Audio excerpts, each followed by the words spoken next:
So about Tears of the Kingdom. Now, I think we might have gotten off on the wrong foot with this game. I made a video a little while back about it, and even though I have vanishingly small views, it's still the most viewed video on my channel, I guess because when it came out, the game was still new, to the point where I even got like my first couple of comments, to which everyone disagreed with me on my reasons. I take that back. One person agreed and one person disagreed. And then a lot of people liked the comment of the guy who disagreed with me. And I thanked him for his comment because I was just happy to get a comment to begin with. And it's fine. We can just disagree on stuff. The point is, I have since re-articulated my feelings about this game and have been able to now separate why I personally could not enjoy the game. Separate that from the objective, hypothetically, problems with the game. All right? So, I'm doing so with my hands. I've got the camera angled, a little weird right now. But, so, let's just break it down that way then. So, we'll start with why I personally was unable to enjoy the game in the way that I wish that I could. So this does stem from a problem that I believe I addressed in the video. I did not rewatch the video before doing this. I'm relying solely on faulty memory, but who's checking anyway? With the method of storytelling in a game as open as Tears of the Kingdom, it becomes problematic, right? So imagine you're reading a book and you get 2 or 3 chapters in, you put the book down, and then you're not able to pick the book back up again for like a month. Maybe a hyperbolic amount of time, but let's just say that's what happens. Then you get back to the book a month later, and you can't remember what the hell happened. You might maybe glance over at a couple of pages of like what just happened before the moment that you're in, but maybe that's not enough. Maybe you're like, just like, oh, okay, I remember that happened, but what happened before that? You remember it gets all foggy. Maybe you remember the high points, the basic gist, but the overall effect of the story has now been lost in the break from the last time you read it to now re-entering into it. And this is not a great way to experience a story, because now you feel like that was like so long ago and you're coming back into it having lost all of that emotional investment that you had, having to regain that again as the story progresses, and hopefully that kicks back in. And if not, you're just continuing in the story back from starting from zero, as opposed to, you know, on an elevated plane, the way the climax of a story should be progressed towards. That's what Zelda seems to be doing now with Breath of the Wild and then with Tears of the Kingdom. However, the reason that Tears of the Kingdom is back on my mind in the first place is because I had thought that Tears of the Kingdom had now made Breath of the Wild obsolete. This is not a thought that I am alone in having thought. I have seen this on the internet with other people suggesting the same thing. I'll never go back to Breath of the Wild because Tears of the Kingdom is just so much better, and it's like the same world but with better abilities and more stuff to do. Okay. I can appreciate that take. Let's hear that and then go back to where we are now, where I am now. I've been replaying Breath of the Wild, and I'm replaying it without having planned to do so in the same way that I initially began playing the first time I ever played, where I go out into the world and I just explore. I am not, outside of the first couple shrines they make you do to get off the Great Plateau, I have not progressed the story at all. I am just looking for shrines and towers, mostly towers, and then shrines, so that when you have the towers, you go to the top, and rather than Googling image searching where all the shrines are, because that's boring, go to the top of the tower, look around. You can find shrines from the top of every tower. Maybe only one or two, but then you get to one of them, you just glide on over to it until you get enough stamina or whatever. You get to a shrine, then maybe from there you see another shrine. It's very conducive, the way the game is designed, to kind of sequentially go through tower to tower, shrine to shrine, and find all these things. And it is very satisfying to flesh out this map. And that's what I've been doing. And I still haven't even started the story. And maybe the first time I played it, I got to the point where I was like, hey, let's get some story now. Now that I already know the extent of what that story is and know that it's very, very little, I'm just appreciating the game for the things that it has, for the strengths that it actually has, because Breath of the Wild simply doesn't have that compelling of a story. For that Zelda game, they decided to focus more on open world exploration and to be able to do things in whatever order you wanted. A trend that they attempted to continue into Tears of the Kingdom. And when I tried to play Tears of the Kingdom, I wanted to get back to playing a narrative story. I wanted that again in my Zelda game. And I attempted to force the gameplay to be that, and I could not, because the game was not designed this way. It was designed like Breath of the Wild to be played in whatever sequence that you want, with a ton of stuff in between every story beat. And this requires a lot of time. It's a big time commitment. The first time that I played Breath of the Wild, I did happen to have a lot of time to devote to playing it, because I was in a school and my wife was in a training camp. We could not see each other, and our daughter was in another state being watched by family. So I did have a lot of time then. And in fact, I needed something to fill the time with, not being able to be physically with my family. So Breath of the Wild kind of came in and became that void filler, and it was very good at that. And I still very much enjoyed it, but it was also something that I used to just take up my time because I had time. If I didn't have time to play it, a large sum of time, that never would have, I don't know, maybe I never would have been able to really devote time into playing the game and appreciating it. Fast forward to Tears of the Kingdom, and I no longer have time. I didn't have time to play it. Not more than 20, 30 minutes at a time, tops, sometimes less, little spurts before bedtime. We've got a lot of kids now, so there's no time in the day. We're both working, we have kids. There's always something to do. So video games in general have now become a thing for me where I have to be able to pick it up and put it down in small amounts, but it's still an important thing for me to have in my life. It relieves stress, it's fun, it's nostalgic, I love it, it's one of my favorite things to do. So I still incorporate it into my daily life as much as I can, but I have to do it in a more adult, responsible manner now. So Tears of the Kingdom takes a lot of your time to really appreciate its gameplay and world and story, because it takes a while to get anywhere in the game. I mentioned this in my video, I believe, that it took forever to get the next story beat. So on one hand, I wanted to play it like a more traditional Zelda game where you go sequentially in a more linear fashion from point A to B to C throughout each dungeon, each area, getting some story, getting that experience. And then when you put it down, even after a short period of time, you feel like you've made some progress. And that's kind of the way I need to play these days in order to feel like I made any kind of use of my time when I do play. If I play for 20 minutes and I get nowhere because I just was messing around, exploring or whatever, it's not giving me that same satisfaction. And then now factor that in with the fact that I wanted the story. Now, there's no way that I'm getting both gameplay and story within a 20, 30 minute period of time playing Tears of the Kingdom. It's just not going to happen. I mean, I thought I had like a hair or something. You could mess around for 20 or 30 minutes just running around and getting killed and exploring and trying to get to a certain point of the map for 20, 30 minutes and being unsuccessful and accomplishing nothing.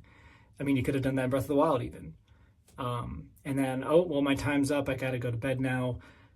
I got nowhere today. So I could not enjoy Tears of the Kingdom because of the time commitment and because I personally wanted them to refocus in on a more linear storytelling rubric facilitated through dungeons and a linear sequence, more linear, not completely linear. Ocarina of Time, Majora's Mask, those aren't completely linear either, just linear enough to feel progressive.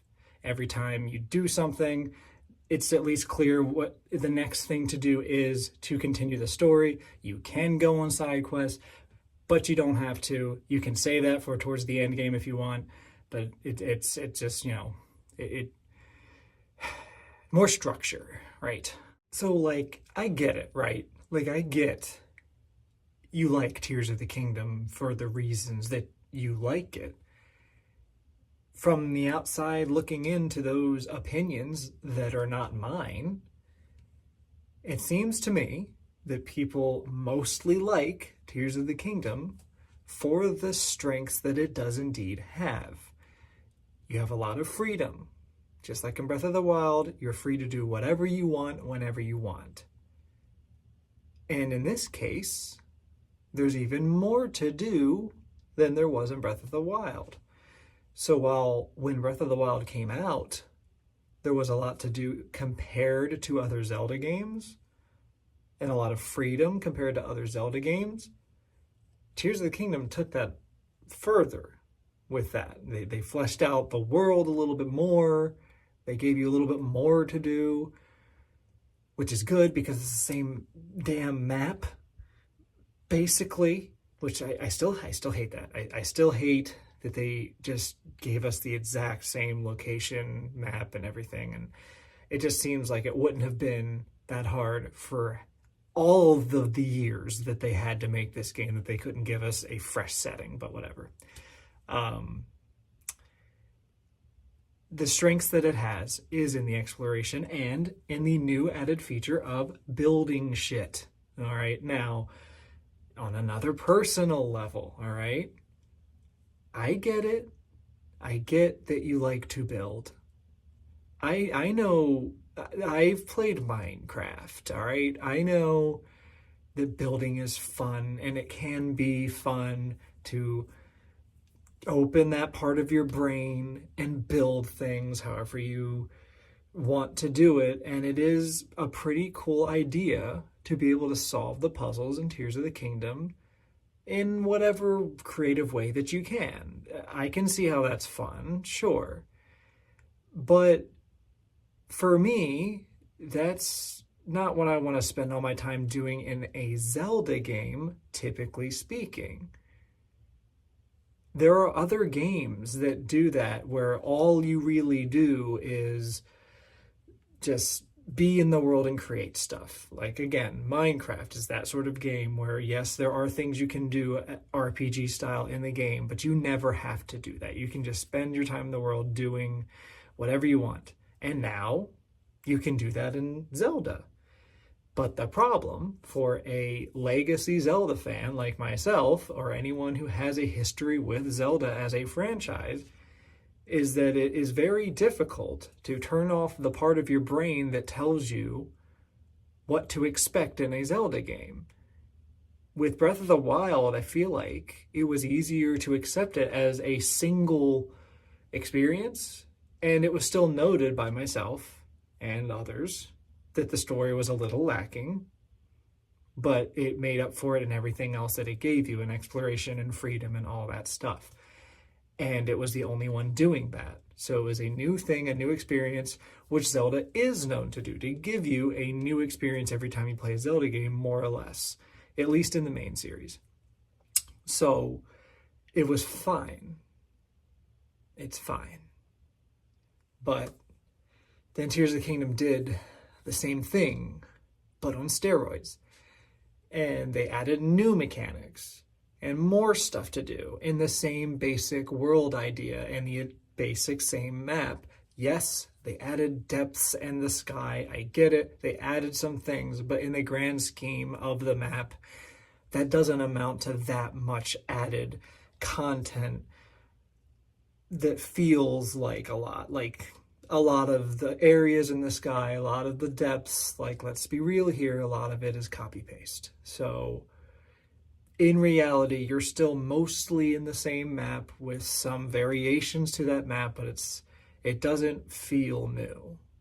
This is not a hot take. So if you want to spend all your time in a Zelda game just messing around with building and exploring with the vehicles that you built and solving the puzzles in the shrines with the things that you built, and that's what you want to spend your time doing in the game, that's fine. That's pretty much what I've been doing with my replay of Breath of the Wild, where I have found that the enjoyment I get out of Breath of the Wild is not in the story of the game, but in the gameplay. I pretty much, whenever I replay this game now, I spend 75 to 80% of my time playing it just fleshing the map out because it's satisfying to do it. Even though I've done it before, it's satisfying to go from tower to tower, shrine to shrine, getting heart pieces, getting stamina wheels, and just beefing the fuck up. And then going through the game with a fleshed out map, with stamina to spare, all that kind of stuff. And admittedly, the rest of the actual narrative game, well, it's pretty short at that point. You can kind of breeze through it a little bit. So it gives us this weird dynamic where the actual Zelda story is a very small feature of this Zelda game, this Breath of the Wild we're talking about. And then in Tears of the Kingdom, it's basically still true. They just give you these long cutscenes of story amidst the 80% of the game that is just gameplay and exploring and building and doing all that other stuff. And like I was talking about with the book that you put down a month ago and picked back up, you'll do so much stuff in between each story beat. You've lost all of that momentum that you had. And I still don't think that that's any way to tell a story. So if you don't care about the method of the storytelling, that's fine. I'm not here to tell you what you should like, all right? You can like video games for whatever reason you want. But it is a difference in the last two Zelda games between what they've done before. So there is a reason, a valid reason to be upset at that change, even if not everybody's upset with it. And it is very difficult to balance a game as open and big as these two new Zelda games, to balance that with a story in a satisfying way. Because to have that level of gameplay, that amount of things to do, well, you can't have hours upon hours upon hours of story in most games. I mean, most games are going to give you 20, 30 hours of cutscene dialogue, stories, and all that kind of stuff. Zelda's not known to do that. I mean, there are games that do that, but Zelda doesn't do that. But Zelda's always still had a satisfying story because on a smaller scale, they had typically sprinkled out the story throughout the game that you're doing everything. You do a thing and story happens along the way, in the middle, beginning, middle, end, all, like, it's just all paced correctly, in my opinion.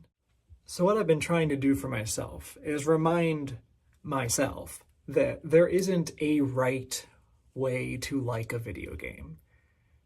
It's very easy to complain about a game because you don't like the things they're doing in it and say that they're wrong or this is the wrong way to do it. So I won't say that. There's nothing wrong with Tears of the Kingdom. But personally, and I do think there's other people that feel this way, I think it is difficult to enjoy both the gameplay and the story the same amount with the way that they're presenting those two things. Primarily, the focus is on the gameplay in Tears of the Kingdom, just like it was in Breath of the Wild. Therefore, most of the praise the game is getting is for that.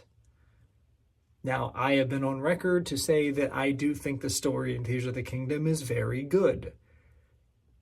but I watched it in a video format because when I was playing the game, I simply wasn't getting satisfaction out of the pacing of the story as it is presented in the game. And I have not gone through the entire game to complete that experience in that way, but the amount of it that I did experience seems very frustrating and a little bit repetitive, since some of the scenes are repeats on the way that the sages or whatever, the way that they tell the story is a little copy paste from what I remember. So the delivery vehicle is a detriment, in my opinion, to the story being told. Because when I watched it from start to finish in a couple hours on YouTube, I thought it was possibly the best Zelda story that I have experienced just for its story. And yet, Tears of the Kingdom, as a Zelda game, will never be in my top 5 Zelda games. It just won't, because I don't know that I'll ever even experience Tears of the Kingdom the same way, having experienced it the way that I did the first time I played it. That may forever color my forward opinions, my following opinions, my after now opinions every time I play it again, unless I can erase my brain and try to go in fresh and say, okay, let's try to act like this is the first time I'm playing it, and let's forget about the story and just focus on the gameplay like I do now with Breath of the Wild. Because when I do that with Breath of the Wild, like I said, I just explore the map, I get the map all fleshed out, and then I just kind of breeze through the story, and I don't have to break up as much in between the story and lose my forward momentum. If there's a way to do that in Tears of the Kingdom, maybe that's the way I should play. But I don't have the time to spend that many hours playing Tears of the Kingdom. Tears of the Kingdom is bigger and there's more to do than there is in Breath of the Wild.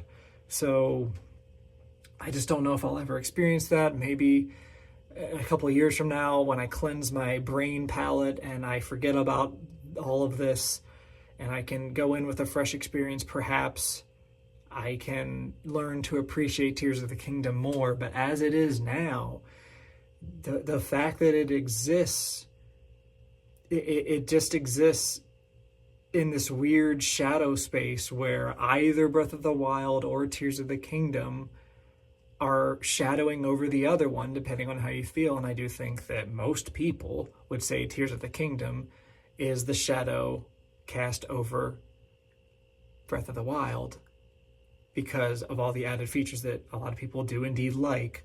So I have seen comment after comment on random YouTube videos about this, of people saying, I could never go back to Breath of the Wild because Tears of the Kingdom just blows it out of the water. And like, I get it.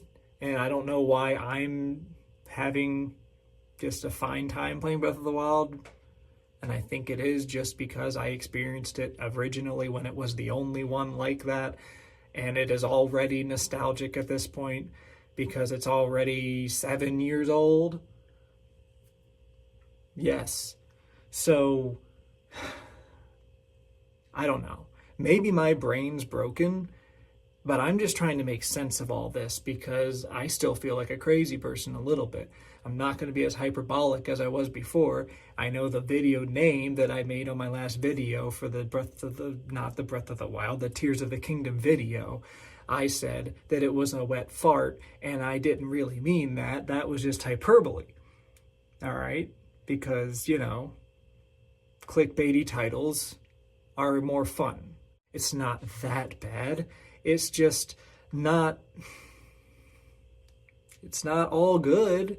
There are problems with it, and especially if you like Zelda the way it was more traditionally, as I do, as I still prefer as Breath of the Wild and Tears of the Kingdom, of course, but even Breath of the Wild, it will never be my favorite Zelda game because it's missing elements of what makes a Zelda game, at least as it was before. Now, if this is what is Zelda now, if this is what Zelda is going to be moving forward, I personally don't like that, but okay, if they make 5, 6, 7, 8, 9, 10 more games in this format, then that will now be the more permanent Zelda formula, and that will no longer be an anomaly compared to the legacy as it is now. But as it is now, these two games are still a departure from the original, more or less, Zelda formula. And that formula being that there are staples to the formula, but things change every time in a smaller sense, where Breath of the Wild kind of broke the mold, and then Tears of the Kingdom came in and just kind of did more of the same.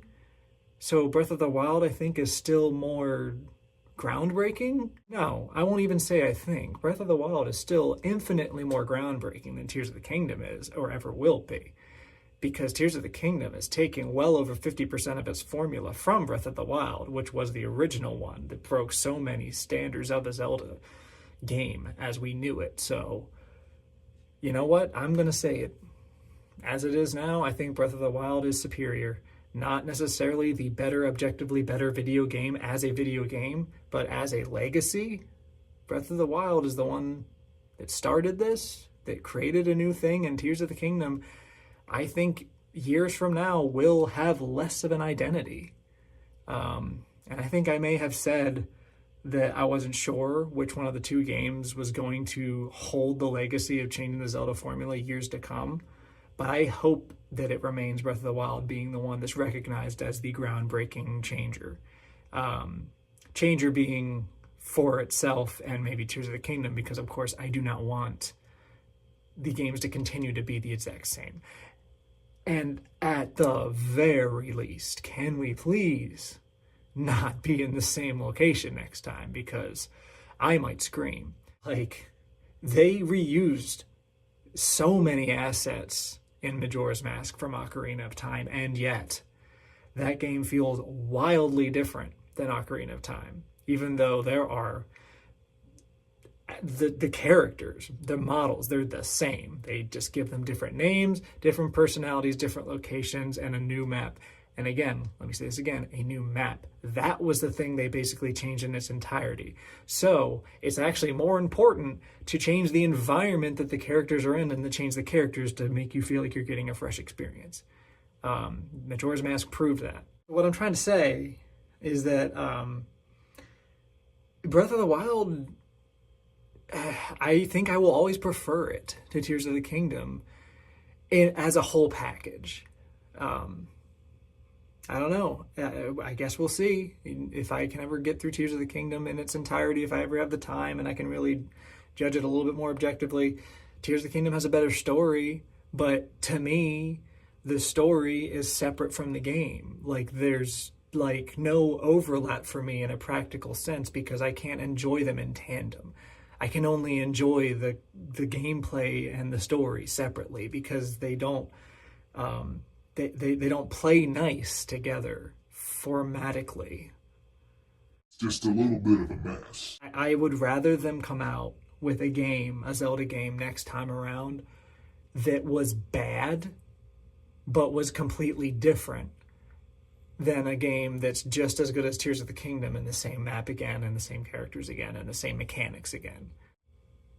I'm just remembering now that they used like the exact same sound design, which is another thing. It's just like you use the same map, same sound design. Like I literally, like all of my senses are telling me that I'm playing Breath of the Wild when I'm playing Tears of the Kingdom. And there were times where I had to remind myself that I wasn't, because it's so not its own thing at all, down to its being in its core. It's like Breath of the Wild, but more stuff to do, and you can it's Minecraft now. So there's probably a better example for that because there's probably other games that do a building mechanic more similar than Minecraft. I know Minecraft is not really similar. I don't play games like that, so I don't have a lot to compare it to. Banjo-Kazooie Nuts and Bolts, I played that game for like 5 minutes because, like Zelda, Banjo-Kazooie switched the formula wildly, and everyone was like, hey, that sucks.